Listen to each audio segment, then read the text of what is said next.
This is the Mobile Tech Podcast, brought to you by worldpodcasts.com. Now here's your host, Tech Girl, Miriam Joire.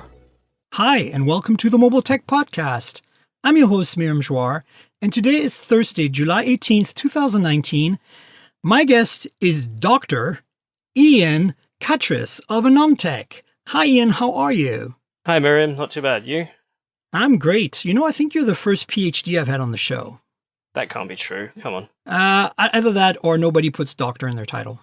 Oh, that's a recent change for me. I've been in this industry 10 years, and it wasn't until a few months ago I had other industry people saying, hey, you've earned this. You should be using it every day.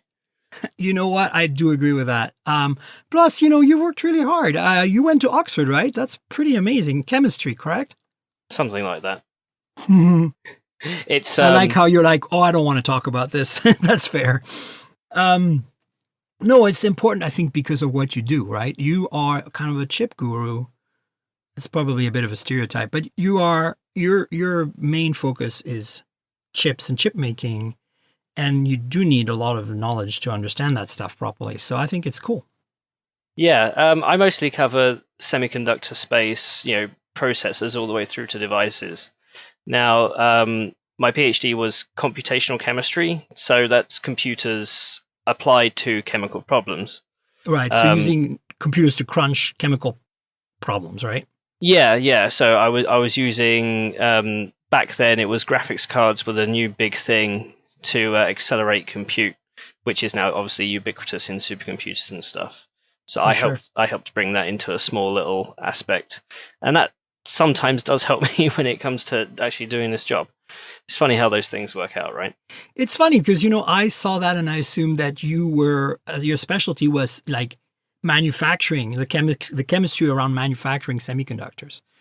So, yeah, that makes more sense. It's interesting. I have an applied math degree and a minor in electrical engineering, but a lot of my applied math, the reason I kind of decided to change from pure electrical engineering to this weird thing they had for a little while at my university where they were giving people applied math degrees in engineering was because they wanted people to apply software to solve problems in engineering. And they wanted people who really understood the math so that they could, especially finite math, so they could apply it to solve these engineering problems. And I was good at math, so it's kind of like a natural thing for me.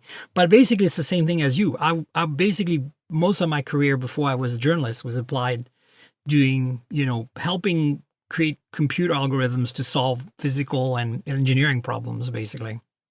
It's when we were studying, there's always a joke. It's never study chemistry, always study chemical engineering, because it's much more applicable to when you actually want to find a job.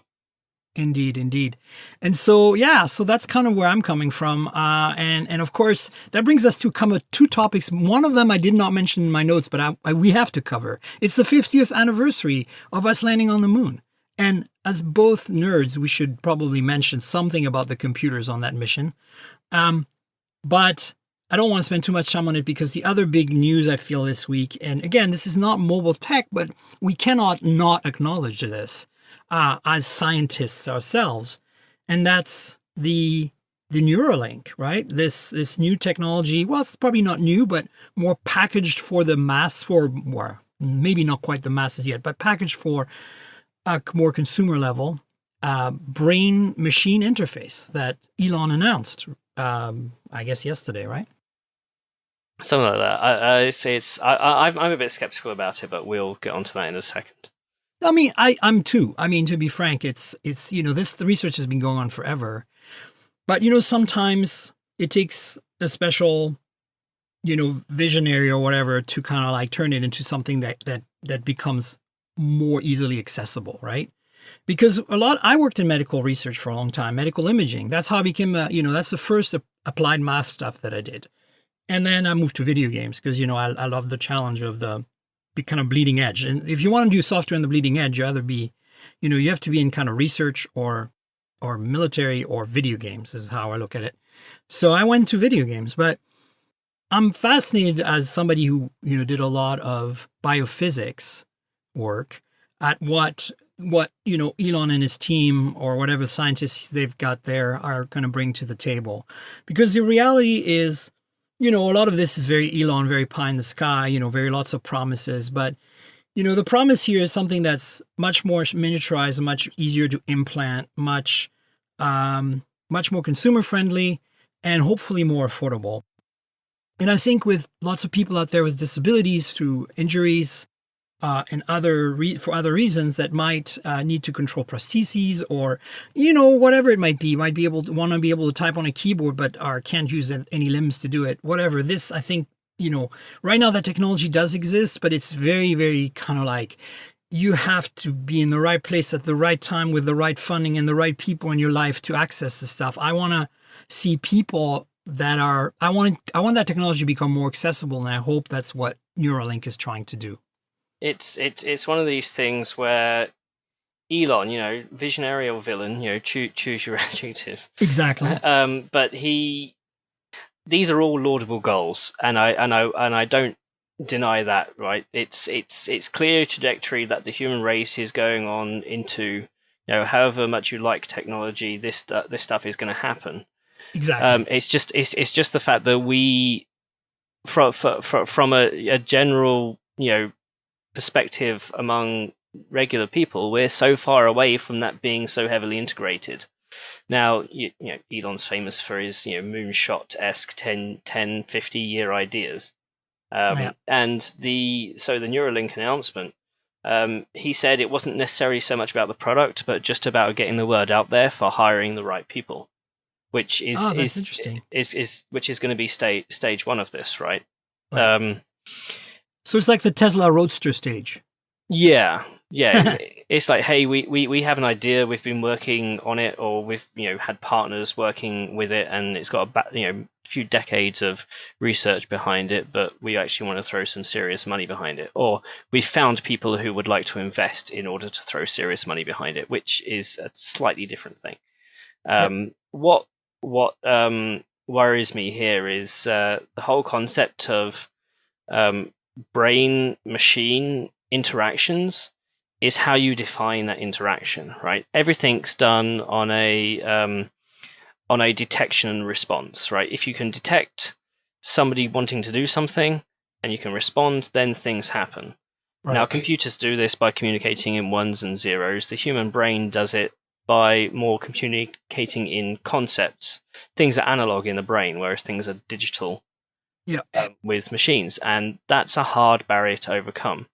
I mean, this Neuralink device, this concept that Elon was showcasing up on stage, it's several thousand flexible wires, each with a varying amount of electrodes, all designed to go into an amplification system and then into a computer. Now, speaking of what our backgrounds were, electrodes are the forefront of electrochemistry, which is what my PhD was in. And the whole point about electrochemistry is about detecting electrode potentials, detecting voltages in the brain. Right. So now voltages in the computer, again, 0, 1. Voltages in the brain, it's a range. And it's super small amounts, right? Like it's super sensitive. Agreed. And the barrier we have right now is deciding, well, what signals actually mean what things, right? If it was that easy, then we would have solved lots of problems with the brain already. I mean, Alzheimer's is a thing that's not very well understood. We know it affects certain parts of the brain in certain ways, but knowing exactly how the brain interacts when it has that damage is difficult. It's I put it akin to understanding cats and dogs would be easier than understanding the brain. Yeah, absolutely. If we had a direct translation from what a meow was into what a cat wants, then that would be that's the equivalent of going to Mars and landing on the moon. It's stage one. No, absolutely. I think. Sorry, go on. No, I was going to say, forgive me for being a skeptic. I fully applaud the goal. I still think it's deep in that research stage, and being able to commercialize it at this point is still a big leap. And I agree with you 100%, but I also know Elon, as you know, myself, a Tesla customer, somebody who's been a car enthusiast for a long time, and was very skeptical about Tesla in the early days until when I worked at Engadget, I was lucky enough to be one of the first tech journalists to drive the Model S before a lot of the other tech journalists, when alongside the car journalists, basically. And it blew me away. And that's when I knew I had to have one day, because I totally understood that it married all the things that I held dear as a car enthusiast. And again, so I think I want to, SpaceX, the whole Mars thing obviously is a pie in the sky thing still at this point. But I wouldn't be surprised if Elon manages to achieve it, by dragging enough people, kicking, streaming, and raising enough money. I also want to say that I understand some of the science, not nearly as much as you, because it's not my specialty. But, a lot of my work, early work in medical stuff was DSP, signal processing, image processing. And so, I understand the challenges of taking an analog signal in an analog universe and trying to understand it in a digital way. So I know this is going to be super challenging, but I kind of feel like, again, it's as you said, a lot of it is kind of like either trying to get investors or trying to get scientists. And that's the first step, I think. I really do feel like every time I look, and this is, my dad used to be a doctor and like a medical doctor. So I have this very love-hate relationship with the medical world. And I feel that if you leave this in the hands of, if you leave this kind of stuff in the hands of just pure research people or pure, the medical universe, you're not going to get anywhere. Not as fast anyway. And I think that's why I'm excited about this. I'm like, okay, yes, it's probably presented in a very pie in the sky, and in a matter of fact, we'll get this done 2020, whatever the promises are. Of course, none of that's going to happen on time, but at least now that urgency exists, and it's driven by kind of private investment and industry. And again, that generally leads for better results, and sometimes, lots of issues around those better results. Look at what Facebook, Google, and the others are bringing us in terms of privacy and security in terms of issues, right? So that's kind of why I'm excited about it. So I bring up the fact that Elon Musk's other ventures, you brought them up, Tesla, SpaceX, even something like the Boring Company, right? All of those have a very direct, obvious commercial endpoint, right? Yeah. Tesla was all about cars and storing electricity. Boring Company is all about transport. SpaceX is all about space travel, and they're able to either get consumers, regular consumers, to buy cars, or they're able to get governments to buy contracts to put stuff into space, or at some point they're going to be able to, put people from San Francisco to LA very quickly. With Neuralink, the obvious commercial aspects are, the ability to, manipulate a mech to the point where you can carry tons with just a whim or a thought. Mm-hmm. But the funnel to get there, the very specific funnel to get there, is very narrow and it's very far away. That's what makes it a moonshot. What the best outcome of this is if this team is able to, translate those analog concepts into a digital world, is if they made the patent royalty free. Right. No, I agree. That's true. That would, it's the same thing with car safety. The 3-point seatbelt, which if I remember correctly, was developed by Volkswagen, or Volvo. One of the I think it's Volvo. Volvo, yeah. That was given, no trademark, no royalties, no patents. Just everybody use it because this will, expand the industry and this will improve safety. Yeah. That market has to have that sort of point at some point in its future. I see this product more as, again, because of the U.S. healthcare system being as messed up as it is, I see this more as a way to go, if I talk to if I have an accident and I'm paralyzed, or I lose a limb and I have the, maybe I'm not, right now you have to not only have a lot of money, but have a lot of connections in the right places in the healthcare system to get the best prosthetics, right? Yep. I think this, at least, this is not, they're not making prosthetics at Neuralink, but they're making the interface to prosthetics. And that is one of the big barriers right now in terms of cost and in terms of kind of like research-iness, in the sense that it's not consumer ready. And I'm hoping that will accelerate that, because I think a lot of people need to be able to benefit from this. People that, want their quality of life back now will not have to wait years and years to be approved to be in a research project where they can get the prosthesis they want. If, they raise enough money, they'll be able to get to it faster. It'll be like, FDA approved, hopefully quickly, and then they can just decide to have that surgery and get their doctor to refer them, and it's done. And then, they have at least a basic interface that is hopefully kind of standardized insofar that there's other people, kind of like, well, we're going to make a prosthetic compatible with Neuralink because Neuralink is the most accessible interface right now. You know what I'm saying? That kind of thing. The same way as like, yes, superchargers are not standard, although the patent is open and people can use it if they want. But right now, if you want the best long distance EV experience, that's the only way to fly, right? So I think that's kind of what got me excited about it, is that I think it's going to become accessible to more people faster than if it just was left in the hands of government regulators, healthcare regulators, and generally speaking, the healthcare industry. I love your optimism. I'm going to play devil's advocate and say, this leads to something very Black Mirror-esque.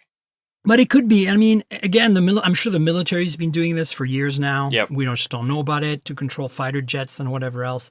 But, this is also why I brought up the Apollo thing, and I want to kind of maybe transition to that, is because, the Apollo thing is the last time, at least from a U.S. perspective, and maybe from a world perspective.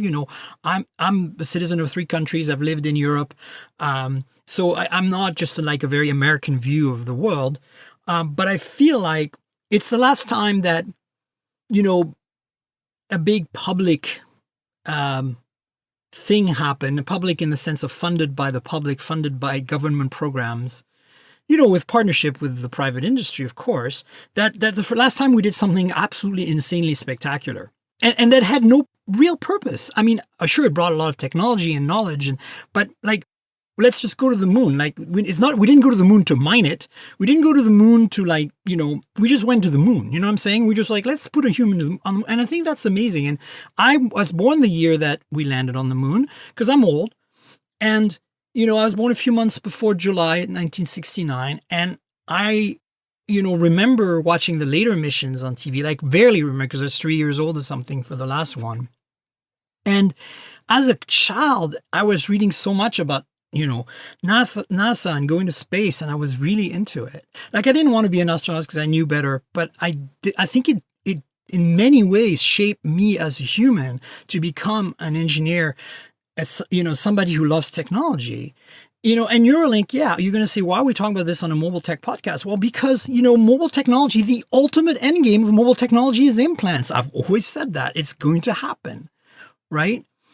And as things shrink down, you look at earbuds are really implants. Like, they're almost there, right? Like, I mean, they're so close to your ear, so small, so convenient that, they have their flaws, but I think they're a very good example of that. And smartphones are turning into smart glasses eventually, or smartwatches, or whatever wearables. From the next step from wearables is implants. And again, this is going to happen whether you like it or not. And so as a mobile tech podcast, I feel like I have to look at that. And because Neuralink is very kind of pie in the sky, and because it's the week or two right now period of the 50th anniversary of the moon landing, I want to bring up the moon landing as an example of something we did that didn't really have much of a purpose, but kind of united us all as a people worldwide to really kind of push science and technology so that we could do this crazy pie in the sky thing. And then from there, we like trickle down so much technology and stuff that we use every day: Velcro, lasers. I don't know, the list is huge. Composite materials, et cetera, et cetera. It's considered, the biggest achievement in human history to date, right? And it happened, 50 years ago. The fact that the biggest rocket ever made was 50 years ago, and to that point, we've now managed to get 12 people to walk on the moon. Now, competition is a funny thing. It makes people go above and beyond. The US competing with Russia to get the first person on the moon. That's one of the real big benefits that competition has in this space. Now, absolutely. And it's being a bit of a Trekkie, and I want space travel to be a thing, and I want international diplomacy to be all good, and I want all this technology to come out, and it's built on the foundations from projects like that. And actually, one of the best films I've watched in recent years is Hidden Figures. They're talking about yes. The female computational experts who powered the Apollo missions. Without them, that it wouldn't have happened. Katherine Johnson is just such a monumental figure in all of Absolutely. that. Yeah. And if you haven't seen the film, see it. It's I mean, a bit people listening, if you haven't seen the film, see it. It's amazing. Yeah, I agree. And that actually brings us back to mobile tech. It's like the thing you hold in your hand today. We're going to talk about phones. Don't worry, we have a lot on the podcast to talk about still. But that chip, the reason it's so small and fast is in great part because of us, going to the moon, because we had to make a computer that was small and fast and power efficient. And, it's less the computer on Apollo, and, there's multiple computers. There's a computer in the rocket, there's a computer in the command module, computer in the lunar module. Computer and command module and lunar module are identical and redundant, but they were less powerful than your microwave today. Like the little chip in your microwave that lets you set a timer and control it. Yep. But look at us now, right? I mean, microprocessors just went, like, the whole microprocessor industry rocketed in the 70s after the moon, right? And that's where, eventually brought us to the PC, to the internet, and to the mobile technology we have today. So with less power, we went to the moon. With more power, we look at cat photos. Yes, but that's, of course, because cats rule the world. The pace of progress. Yeah, but I think the reality is it's amazing, and all this science stuff got me very excited, whether it's Neuralink or the moon. And, it is a part of, you cannot talk about phones. You cannot talk about the impact of phones on the world if you don't talk about these things. That's why oftentimes I talk about electric cars, and I talk about, other scientific and engineering and technology topics on the show, because you cannot be critical and smart about your opinions and views of, the topic that's your main topic. For you, that's, covering chips. For me, it's covering mobile tech, if you don't understand the context. And I think that is why I like to have these tangents and distractions on the show. Sure. So I want to bring one up because I forgot to mention it to you earlier. But did you see the news about this this lens chromatic aberration problem solved? No. So there's several types of aberration in lenses to do with color and distance. Yes. Just being able to take a perfect picture. And the results have been known, to make the perfect lens analytically, but not as a functional equation that could just be put numbers in to get the right data. This has been an unsolved problem for 2,000 years, and a couple of guys have done it with an interesting story about not eating some Nutella spread on toast. And do you have a link you can share with me later today? I will do. Yeah, it's. Okay, I mean, the equation looks insane.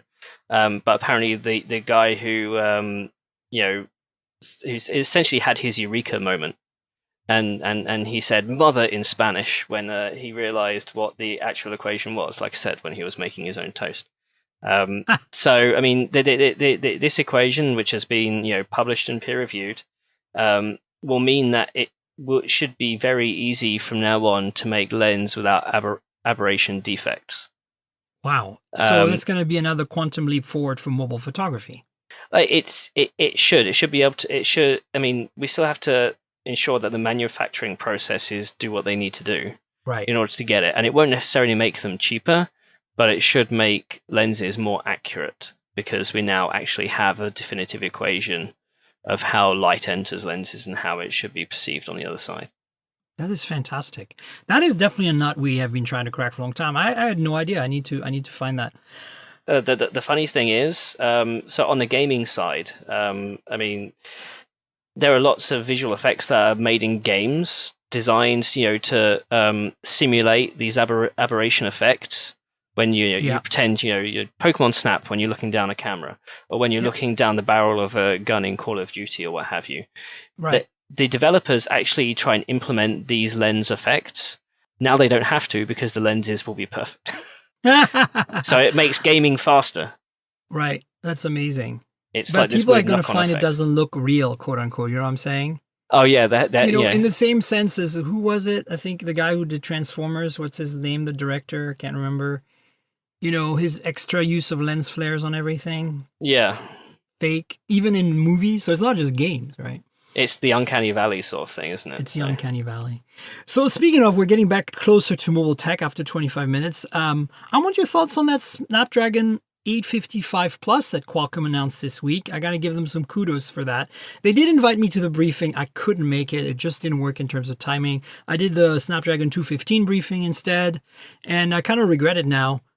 But what's your thoughts on this 855 Plus? So the new chip it increases the speed of the primary turbo core by a few percent. It increases the frequency of the graphics by I believe about 15%. That's pretty much it. This is so the chip has been out now almost a year. The 855. So this is the 855 Plus with the slightly enhanced frequencies. This is the natural evolution of how a manufacturing process works. The manufacturing process over the year, the TSMC who manufactures the chip has been able to optimize its process internally, make it more refined, and that obviously has additional benefits. Now, these benefits are usually realized in two different ways. Either you can keep the same frequencies and use slightly less power, which would give you more battery life, or you can keep the same power but slightly increase frequency, which will give you better performance.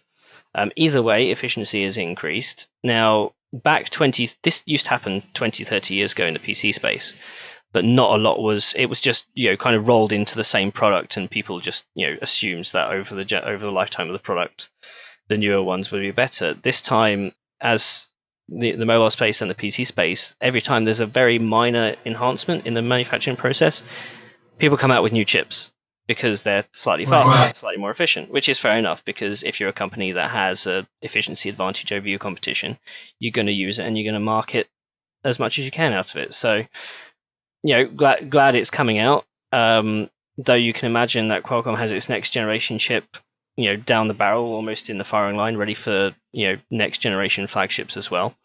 So it's good. We're going to see a few phones use it. We can one's already been announced, and we can probably guess another one or two off the bat that will probably use this. Basically, anybody that wants to come out with a Snapdragon 855 chip at this point, if they want to pay the extra small amount of money for the Plus version for the increased performance, go for it. Do you think this is similar to what ASUS used on the ROG phone? Yes, last year, where they had that specially hand-picked 845. Handpicked, it's quote unquote. You know what I'm saying? Yeah. It's. I mean, they put a lot of emphasis on it. We have the fastest, Snapdragon 845 chip, and it was literally just an optimized version off the line. So it's for those that don't know, when you create processor chips, on a silicon wafer through the manufacturing process, these chips are kind of like cookies. Some have chocolate chips in, some don't. The ones that have the chocolate chips in, they perform the best, and you can optimize them to be slightly higher performance or slightly higher efficiency than the rest.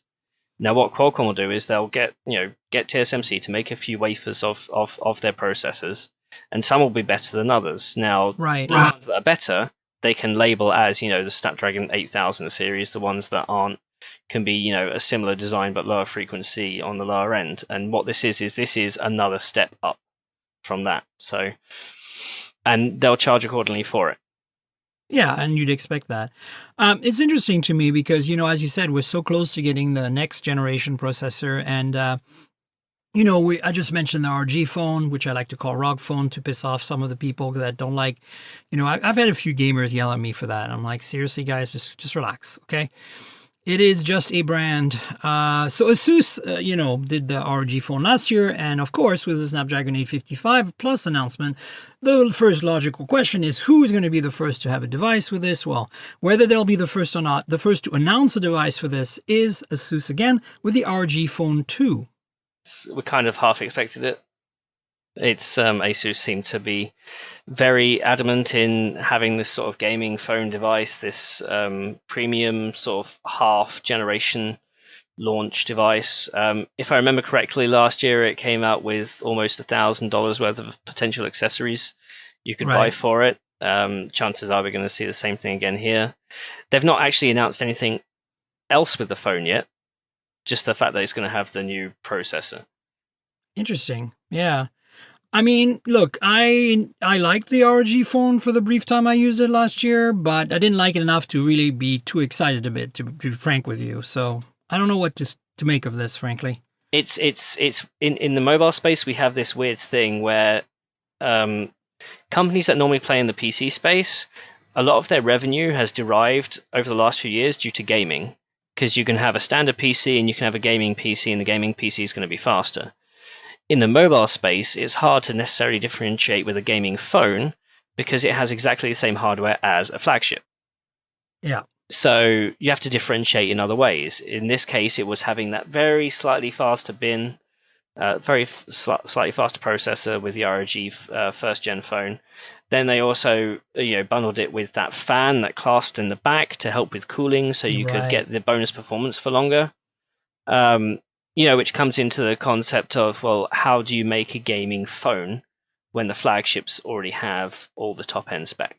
Well, let's talk about that in a second, but back to the ROG Phone 2 for a second. One of the rumors, they did not confirm this, but what ASUS has confirmed is that they're making this phone with a Snapdragon 855 Plus, and that's all we know. We don't know anything else about it in terms of like availability, pricing, features. But there are some leaks that came quite shortly thereafter, indicating that it would now have a 120 hertz display, probably OLED. I assume it's OLED because it had an OLED 90 hertz display last time. Have we seen OLED displays at 120 hertz yet? We've seen 4K OLEDs. Yeah, but the highest refresh we've seen on OLED is 90. Most of the monitors for gaming that do 144 hertz or 120 hertz are IPS. The Razer Phone 2 have an IPS display that's 120 hertz. But none of the OLEDs have been higher than 90, like the ROG original and like the Red Magic 3 by Nubia, and of course the OnePlus 7 Pro that have 90 hertz OLEDs. So it'd be interesting to see if they make this 120 hertz an OLED or an IPS. I hope they don't make an IPS. I don't really want to go back to IPS. It's me though. Yeah, maybe you need to go back to $200 phones for a little bit.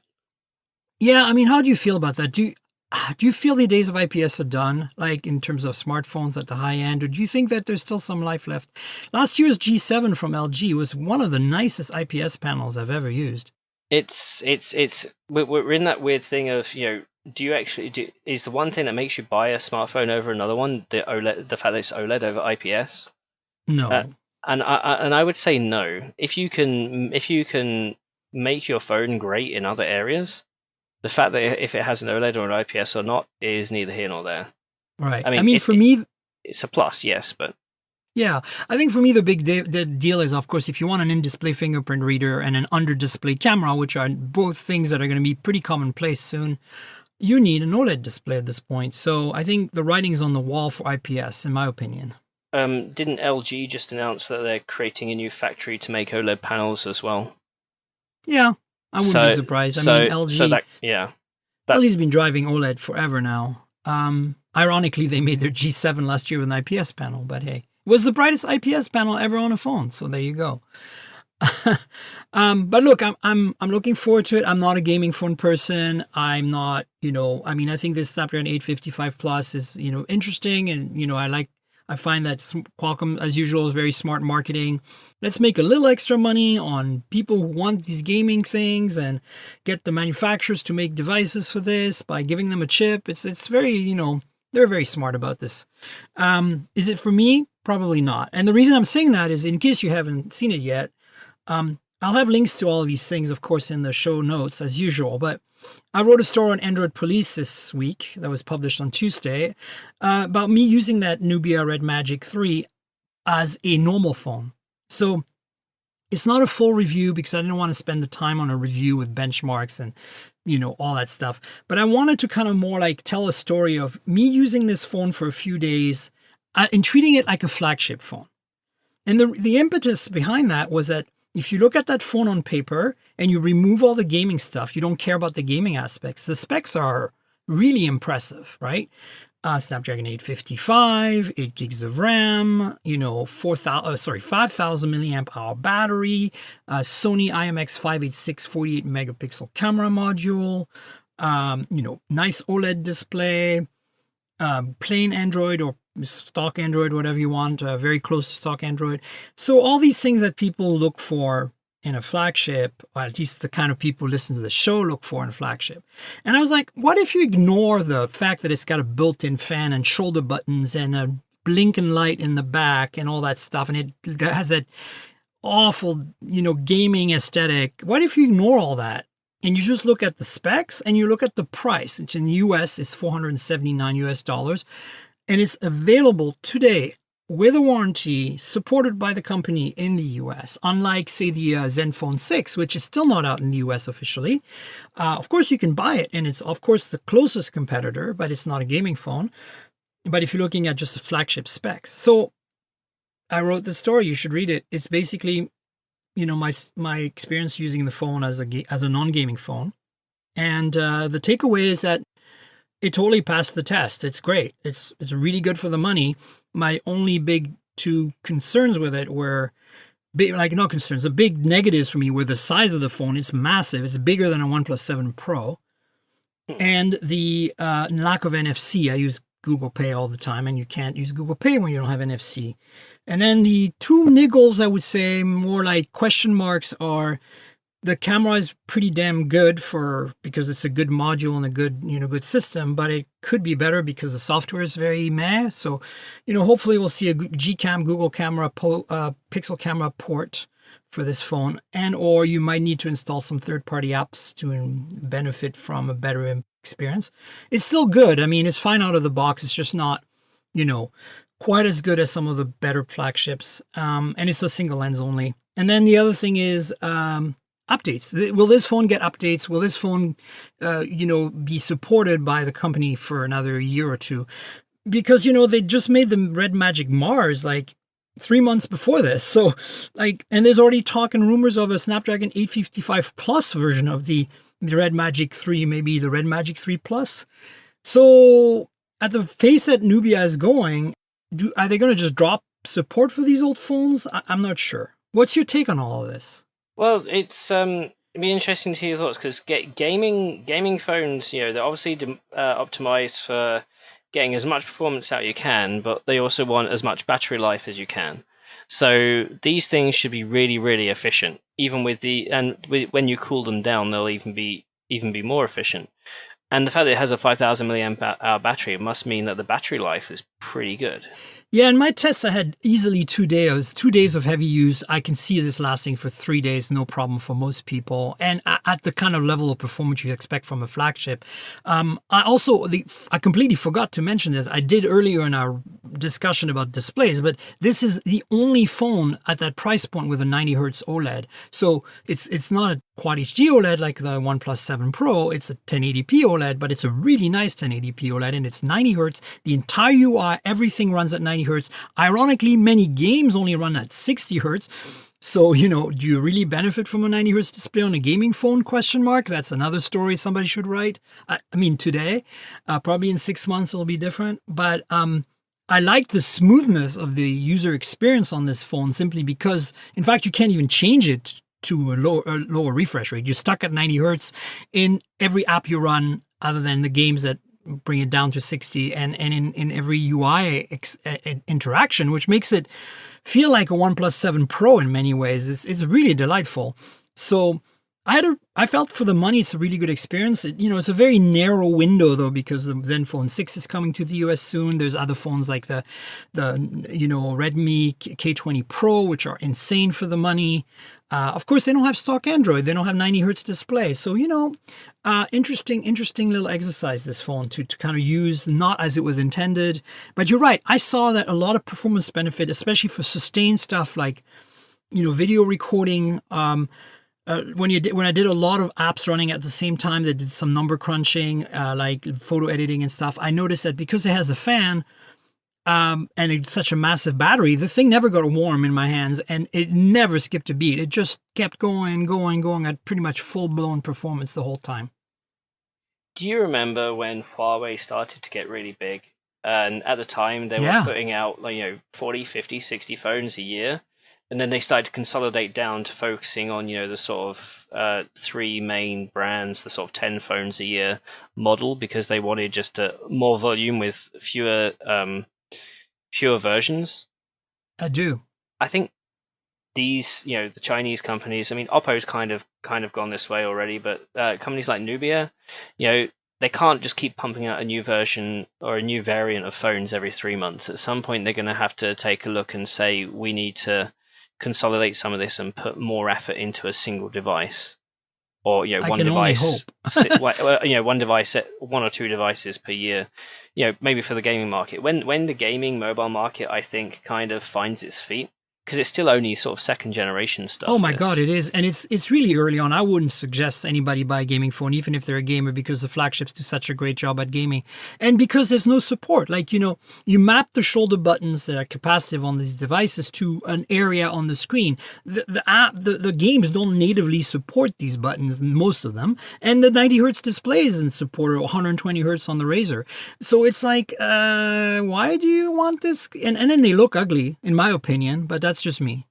And well, I mean, so I do play a few games on the smartphone, but they're all kind of, simple 8-bit ones, the ones that don't take any graphic abilities. As I could play I could play the stuff I play on a basic $200 phone.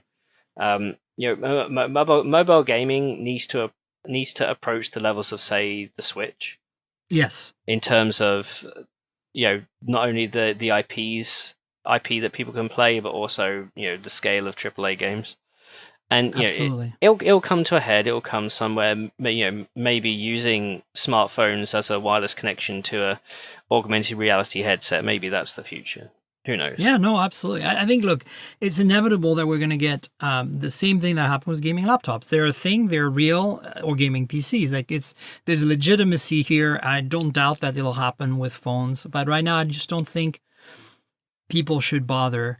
But at the same time, I wanted to kind of flip this on its head and do it the other way around. What if you bought this phone that's a gaming phone just because of the price and the specs? Would you be satisfied? And I think my conclusion was some people would have zero issues. For me, it was NFC that really held me back. It has a headphone jack even. Like, come on, it's great. For some people, it'll be the multiple cameras. They want the wide angle and the telephoto, and I get that. And this only has a single. But at least that single is decent. It's up there with the other IMX586 equipped phones, even if the software is could use a little love. But again, Gcam ports are a dime a dozen these days for most phones. So, don't worry too much about it is what I'm saying. Yeah. Good phone. Speaking of as well, it's interesting because I finally got my hands on a Nokia 9. I know it's like I'm a little behind the curve here. I explained on last week's show where we also talked about that Switch Lite, by the way, since you brought up the Nintendo Switch. I said, it's the Nokia 9 was announced at MWC. I got to play with it there, and then I requested a review in it, and it was crickets. And then because I'm not top tier media, I didn't get one right away. But the top tier media did get one, and they did not like it very much, as you know, right? I remember reading, yes. And so as such, immediately I got a lot of resistance when I kept asking for a device from the PR folks and the people at HMD, even though I have some good connections there.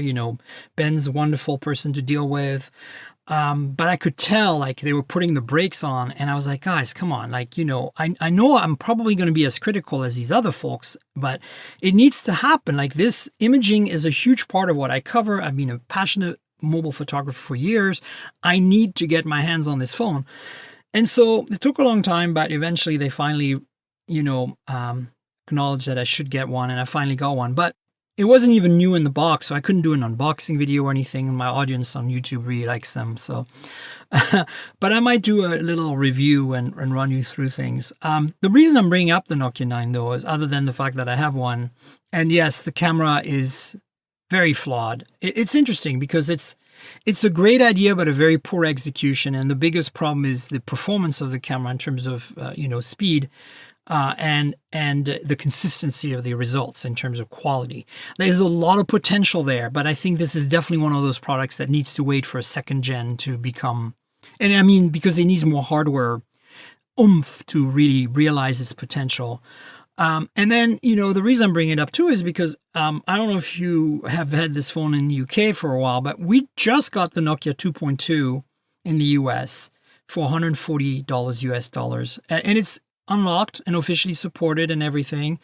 And this was also announced at MWC. But the cool thing about this phone is that it's not bad specs for $140, and it has a bit of a throwback to the past with a removable battery. So I just had to bring it up. Yeah. It's yeah. The the PureView with its 5 cameras. MWC was what, almost 6 months ago now? Yeah. You'd think that a company the size, HMD and using the Nokia brand, they would have been able to improve the ability of their camera processor and of their camera modules since, to at least provide, at least waylay some of the concerns that the reviewers had when it was first announced. You would think. That thing has 5 main sensors, 3 RGB, 2 black and white, and they're all 12 megapixel, and they're all arranged in this sort of arrow formation, and it uses this light branded and created SoC to merge the data into a single image.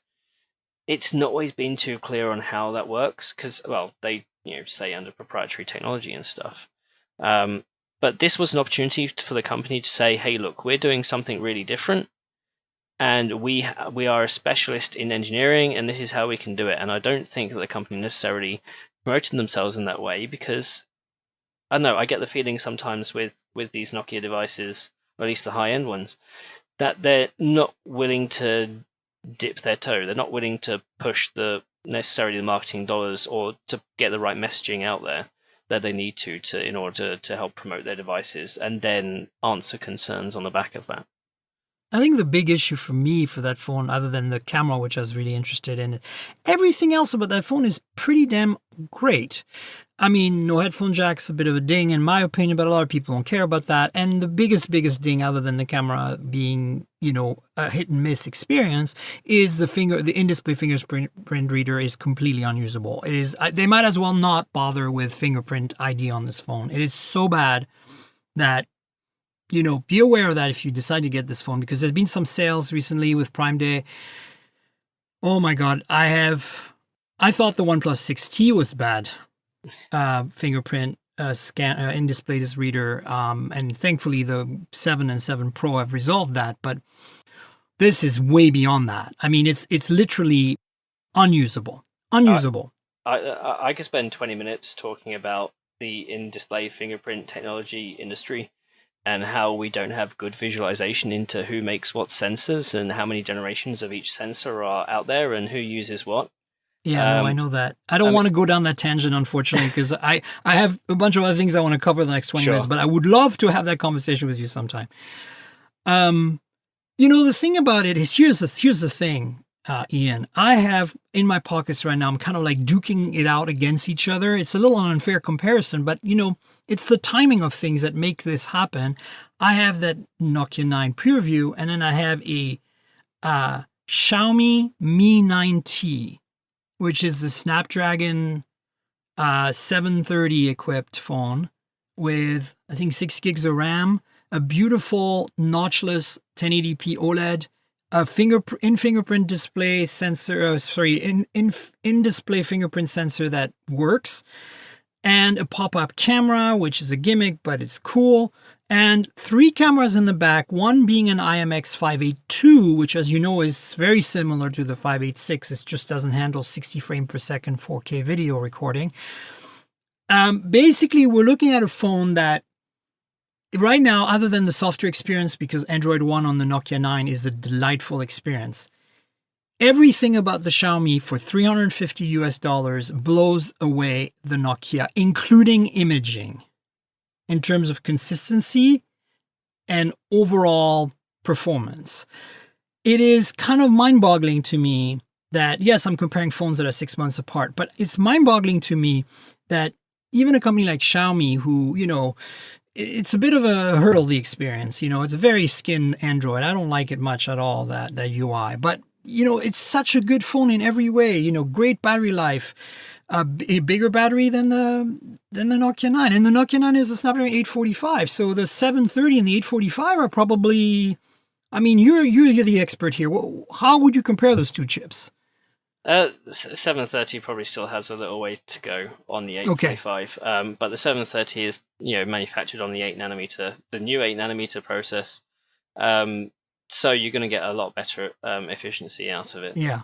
But it's the way I see it is that Xiaomi have dedicated themselves to every generation of product, whichever smartphone family they're bringing out, whatever point of the year. Every generation is an iteration and an update and an optimization. Nokia keeps trying gimmicks. Yeah. And unfortunately, every time you do a new gimmick, it's a first generation new gimmick. It's totally, yeah. When Razer did their phone, you remember the camera software was terrible on that, because that was their first generation camera software, and they were competing against Samsung, Apple, and Huawei, each with their 8th generation camera software or whatever. It's the ability for some of these companies to iterate on their experience has given them the ability of, even though they might not be necessarily well-known names, I suspect if you polled the American audience, more people would still recognize Nokia than they would do Xiaomi. Oh, for sure.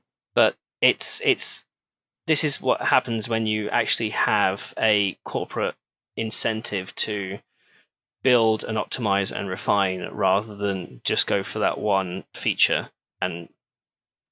But besides, yeah, no, but my point here is that, okay, yeah, the phones are 6 months apart and the specs are slightly different, but I feel that it's a much better experience all around with the Xiaomi Mi 9T than the Nokia 9. Yet the price is different, the specs are different, the software experience is different, and you'd think, if you look on paper, that the 9 would be the better one, right? Snapdragon 845, Android One, this credible camera system with the PureView branding.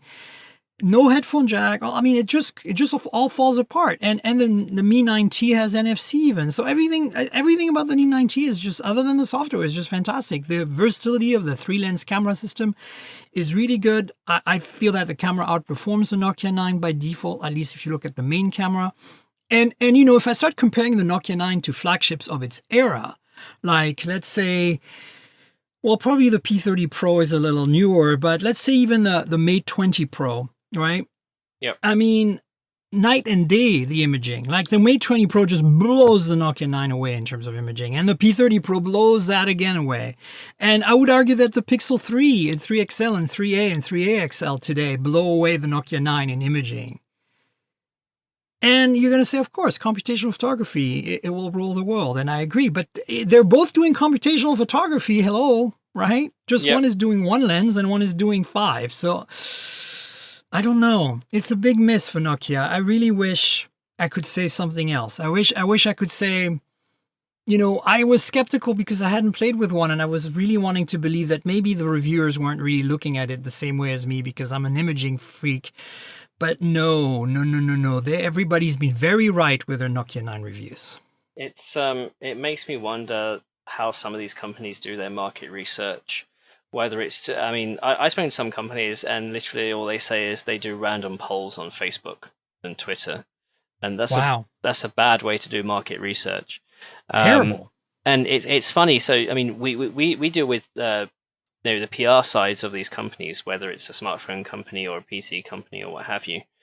And even the PR people, they can be so far removed from what ends up being the market research for the engineering side of the company. It's kind of crazy just how sort of separated these companies are. So we've got a department that's non-public facing that may not that kind of understands their own product, trying to ask people who don't understand the product what they think about new prototypes. It's that some companies like this, there's a very strong disconnect. Other companies get it really spot on. And I feel market research is flawed to start with.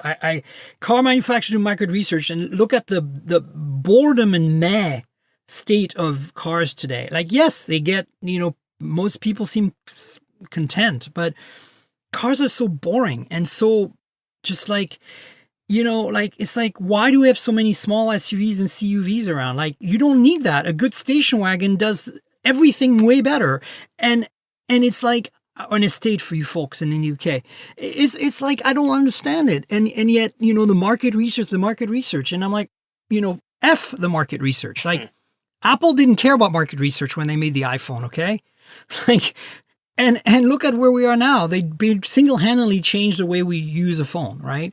Everybody followed. And I think, same with Tesla, F market research, that's the way to go. Like, it's like, I'm sick of it. I'm like, hire people like us, to do market research. So I actually count us in that market research, in that. So, but companies, obviously they do hire analysts and, they do speak to journalists. But like I say, we end up speaking to the PR side of these companies.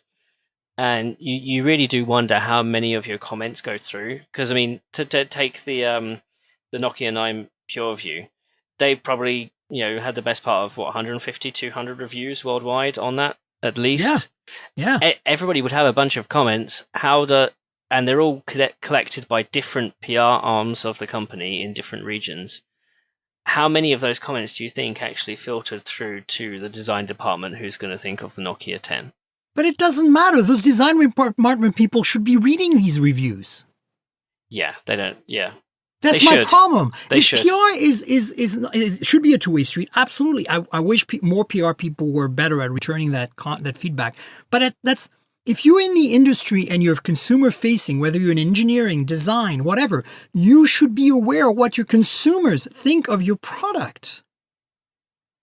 To be honest, I do see a correlation with companies that are willing to put engineers in front of journalists. They're the ones that are more likely to listen to commentary. Absolutely. And I get it. Having worked on the other side, on the marketing, PR, evangelism, consumer-facing side of a product company, like when I was at Pebble, it is difficult. It is hard for engineers because they're very tunnel vision. They have their blinders on. They work on solving that immediate problem in front of them. They don't look at the bigger picture, the market trends and whatever. But I think a good engineer needs to bring the head up every now and then, look around and see what's happening and go like, how can I make my product better by being aware of what the world is doing out there? And this applies even more to product managers, because product managers are the ones making the decisions ultimately and driving the pace of things. And I just feel like, and again, that's why I say hire people like us, because I'm a consultant primarily more than I'm a journalist, and I get paid primarily by clients, big and small companies, who hire me to basically tell them what is wrong with their product or what is right with their product, or both, before they launch their product. And that is how you do it. You hire a few different experts to give you that guidance, because these experts, they touch everything else. They understand the market. They understand, where the direction of everything, the trends, and more importantly, they're not just biased by a single product. And so you get a much better input that way. And you're going to say, well, there's also another side of this coin, and you probably, if you want to play devil's advocate here, and that's the, journalists have this very narrow focus on what they think the best phone should be. And, this is primarily true also in the car review world, right? Where car car journalists have this very enthusiastic view of what cars should be. And I don't agree with that necessarily. I've talked to a lot of tech journalists and car journalists that I feel have the right idea. They are very well aware of what the public wants. And they're fighting really hard for the public to get what they want, like better battery life, right? Like better imaging experience that is easy to use. It doesn't matter if the imaging experience is incredible, but if you have to jump through a million hoops to make it happen, right? We go to some of these product launches, and there'll be anywhere from 100 to 500 to 1,000 journalists in a room, either in New York or in Barcelona or in Taipei or wherever, and they'll present a product either that's going to be launched there or that's coming up. Not once have I ever been sort of given a questionnaire to fill out. Imagine if they did that. Yeah. And they just say, hey, what did you think of our announcement? What are the things you liked? What do you things that immediately could be improved? Give us your 50 words initial thoughts or whatever, and just go through them. And that would be free consultancy.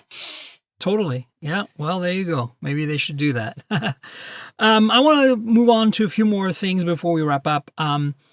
This is really, pardon the pun, but boring. But there's a phone on Kickstarter you can buy right now, which is called the Boring Phone. It's a company out of New Zealand, I think.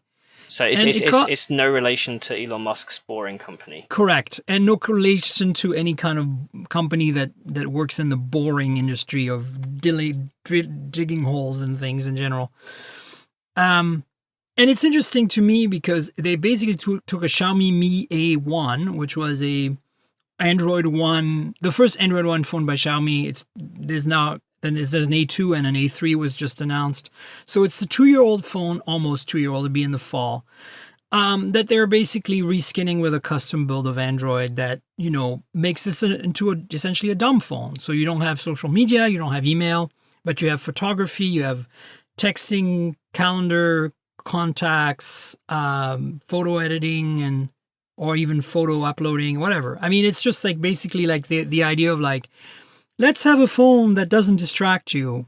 And so I think the whole thing is flawed, but it's just interesting. I just had to mention it because it's like, there it is. If you want a dumb phone, by now, pretty much everybody has an old phone laying around somewhere. Correct. Yes. Wipe it, do a complete full reset, delete all but the essential apps.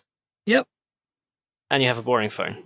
You have a boring phone, exactly. And if you do that with a 2-year-old mid-range phone, you get a boring phone.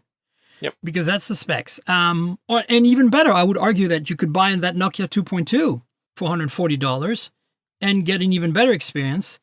And don't put Facebook on it, don't put Twitter on it, remove Gmail or disable it, and you have a boring phone.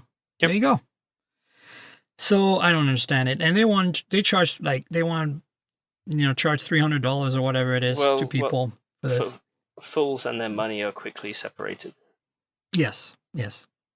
Anyway, I just had to bring it up because it's phone news and it kind of made me chuckle, and I will link to the stuff.tv article, which will in turn link to their crowdfunding campaign that I don't think you should back. But I didn't want to link to their crowdfunding campaign because I don't want to give them that kind of love. I just want to give them a bit of attention because I just think it's this ongoing thing we've had in the industry of like making a smartphone that's dumb, or a simplified phone like the Palm phone, like all these phones that have been announced and et cetera, et cetera. But it's so silly to me when you can just take a normal phone, like you said, and even an old iPhone. Like if you want a phone that's old, that will really hold its own for a while, find an old iPhone in a drawer, because those things last and work and just remove all the stuff. Just remove everything. I still have a Nokia 3310. Oh boy! I found it in a box. So nice. Does it still work? I need a new battery, but I'm sure I can get one if I wanted. Yeah, exactly. And the last little bit of news. This is really kind of like I'm not sure what to make of this news because, as you know, the Huawei ban, the U.S. government BS, our crazy, stupid president, messing everything up for Huawei recently, and I think for innovation in general, which I'm big worried. My big worry is not so much Huawei, but more all this innovation Huawei's brought to the table. He verbally relaxed his stance recently, and there's no official take on this. No government, like the list still exists and the ban is still on, but apparently they're not enforcing it because Micron and Intel are shipping parts to Huawei again from the US. So that probably means Google is going to continue working with Huawei, which is a pretty strong partner for them. So I think we're probably okay, at least for now, in terms of, it's weird because it's really weird. I mean, Trump met with Xi, and out of that, he made a statement saying, he's going to relax the rules on Huawei. But then the U.S. government, or was it the State Department or whatever, they said, well, he said it, but nothing has actually been submitted, so everything is, as it was with restrictions in place. And as you say, Intel and Micron were found to be discovered to still be shipping some parts to Huawei. Because they removed the "Made in USA" logo or something in it, or it was, or there was an economic area in Thailand which they could ship through to get into China. So it was something weird like that. And it's companies have been trying to do their due diligence to make sure that they're not falling foul of US regulations, but the people enforcing these regulations nothing is being heard out of them, so whether they're actually being enforced or not is a different matter. Now, it's a complete mess. So the mess continues is basically what I'm saying, but maybe this is an improvement in terms of news. Well, so everybody knows that eventually this between US and Huawei is going to be sorted out, at least in terms of companies working with Huawei. It has given Huawei the impetus to start doing their own things, so eventually they're going to become less reliant on the US economy. And do you not think that they haven't already been doing their own thing? Like, I feel like they could see this coming, yeah? I mean, if you'd have asked me at the beginning of the year, saying, if Huawei was making their own OS or they're looking into, technologies so they're less reliant on the US, I would have said, they've probably been researching this for 5-10 years and they might be 3 to 5 years out. All this has done is accelerate the process. Correct. Yeah, absolutely.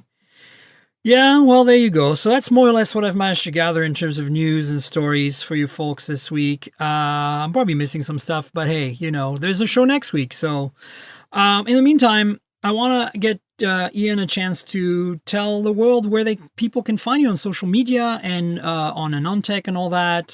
So go ahead and pimp yourself out here. My dope self. Yep. So my writing is found on AnandTech.com. I'm the senior editor there, mostly in charge of our PC coverage. However, I also help the mobile team. Andre and I do the Mobile World Congress, and I cover all the events in London. And Andre gets the phones and takes them apart. It's a great way we have working together like that. Social media, I'm mostly on Twitter. You can find me at Ian Cutress. That's Cutress. The name is French. Apparently, I'm descended from 17th century French peasants. So it should be pronounced Coutre, but Cutress is how we go. That's interesting. I had no idea. And like yourself, I do the odd quarterly consultancy calls open through Susquehanna. So if anybody's interested in that, feel free to hit them up, and they'll give you the dial-in details. There you go. And you know where to find me, folks. I'm at TankGirl on Twitter and Instagram. That's TNKGRL, like the comic book character without the vowels. And, Twitter, of course, is where I'm most active in terms of opinions and thoughts and, commenting with you folks. If you want to comment about the podcast, go to Twitter. That's the best way to do it.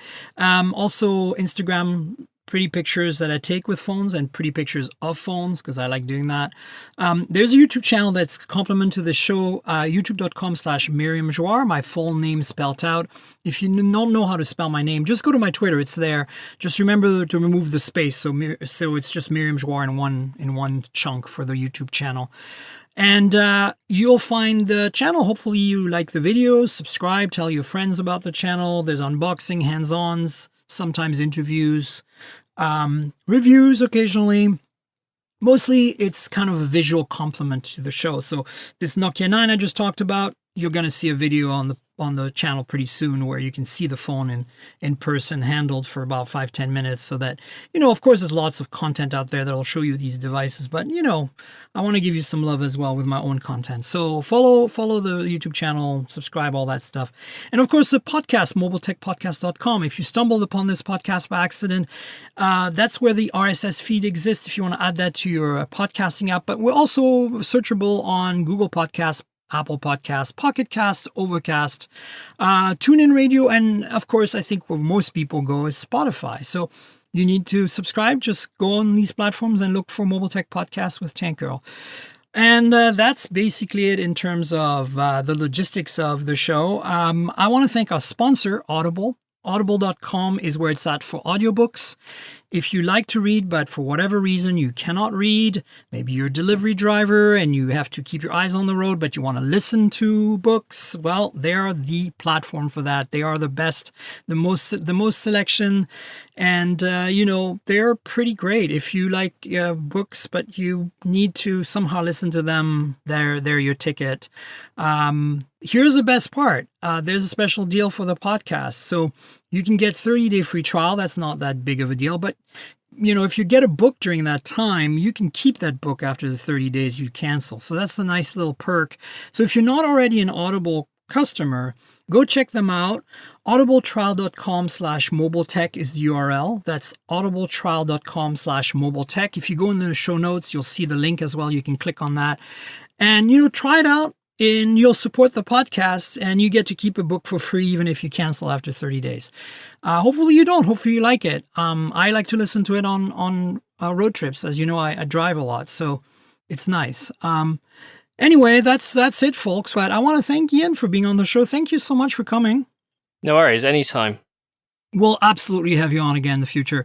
Until then, stay tuned for another show next week, folks, and cheers, everybody.